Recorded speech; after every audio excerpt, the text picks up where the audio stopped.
A história de hoje lembra um pouco um filme, aquele filme Lua Negra, no qual o tio daquele garoto era uma fera sanguinária e tenta matar ele, a mãe dele e o cachorro de estimação deles.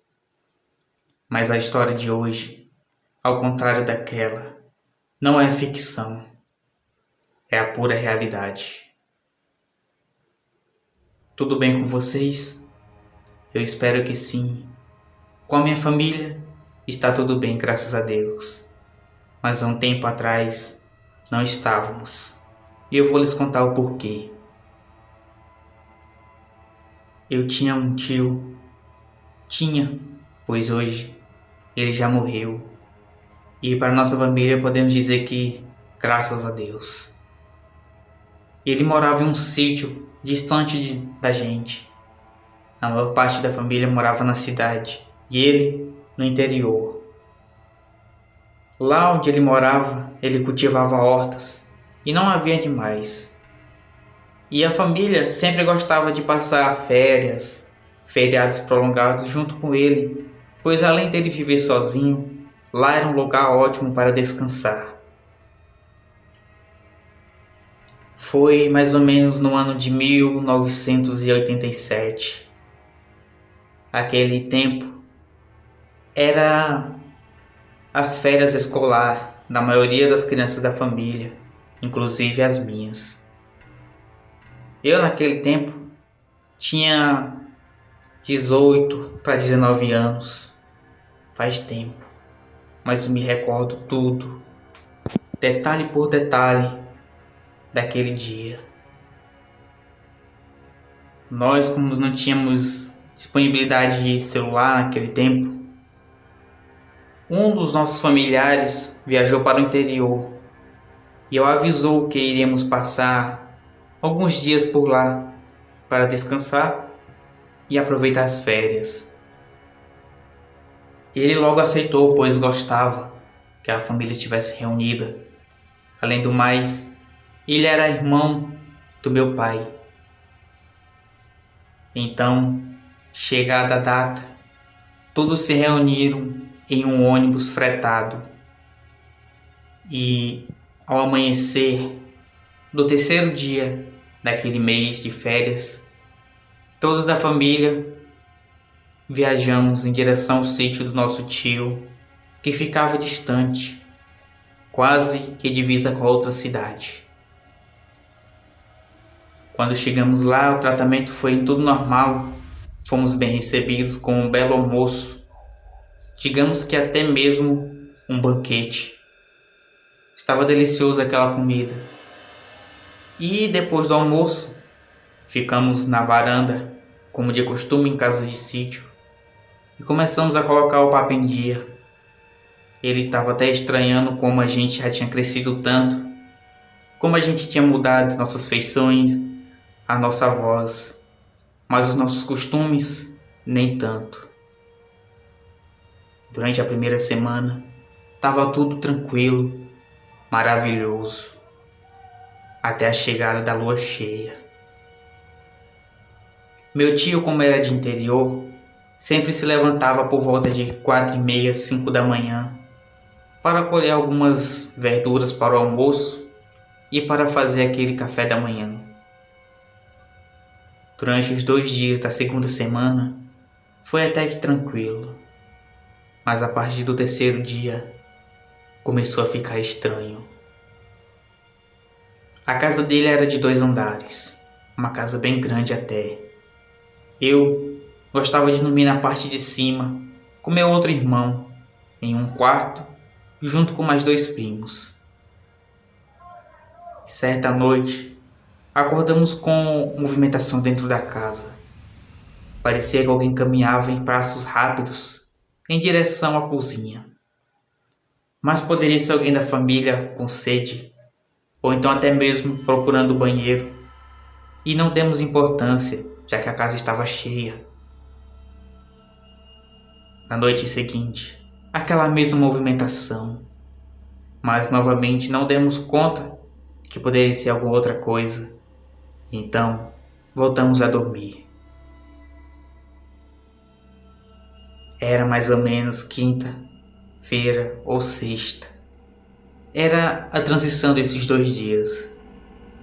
Já estávamos deitados, mas aquela noite eu não conseguia pegar no sono. Não sei por qual motivo. Eu acabei escutando quando a porta da cozinha foi aberta. Eu pensei, mas o que diacho alguém iria fazer lá fora aquela hora? Tarde da noite. E eu escutei quando ela trancou. Então eu pensei, mas quem sairia para fora e trancasse a porta? Mas eu não dei a mínima e voltei a dormir. Acordei de madrugada com os barulhos estranhos do lado de fora. Parecia que havia um cavalo andando ao redor da casa. Eram passos grandes. Era um animal grande. Eu pensei até assim. Entrou um cavalo ou um jumento aqui dentro do sítio e vai comer as ossos do meu tio. Mas aquela coisa que estava lá fora não fez questão alguma. Ficou rondando a casa. Entrou até para a parte da varanda, pois dava para escutar os passos daquilo pesado andando sobre o cimento. Aquela coisa chegou perto da porta, pois deu para perceber que ela deu uma cheirada muito forte. Parecia um cachorro. E então se virou, pelo que deu a entender, e saiu. No dia seguinte estava comentando com o pessoal que também ouviram aquele barulho. E já meu tio disse que não tinha ouvido nada.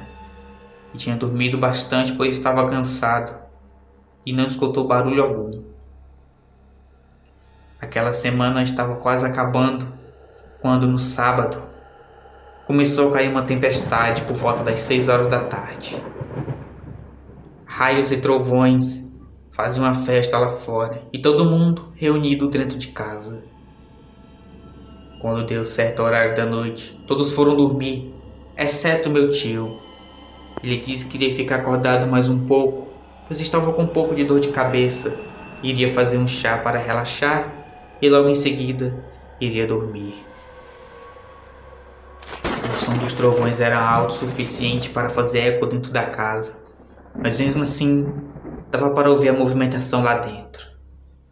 Tinha alguém caminhando novamente lá dentro, em direção à cozinha. Prestemos bem atenção e vimos que era passos de alguém até que mais calmo. Poderia ser nosso tio, que, como falou, estava com dor de cabeça. Então eu dormi e me acordei por volta de umas 3 horas da manhã com um som estranho. Bem ao longe tinha alguma coisa gritando. Não era gente e muito menos um animal comum. Parecia gritos de porco, mas misturado com urros de urso. Era uma coisa macabra que dava para arrepiar todo o corpo, mesmo estando distante. Eu chamei a atenção do meu irmão, que estava dormindo, e quando acordou, também escutou aquele barulho. Acordamos nossos primos, mas para nossa surpresa, eles já estavam acordados escutando aquele som tenebroso também. Nós 4 ficamos ouvindo aquele som, até que aquilo foi se distanciando. E aí, parou. Acordamos no dia seguinte, com o nosso tio fazendo café. Perguntamos se ele tinha ouvido alguma coisa. E novamente, ele respondeu que não. Mas o que poderia estar acontecendo? Tantos barulhos lá fora e ele não ouvir nada durante 3 dias. Algo estava começando a ficar estranho e a gente, nós 4, iríamos descobrir o que era aquilo. E em breve teríamos a pior surpresa da nossa vida.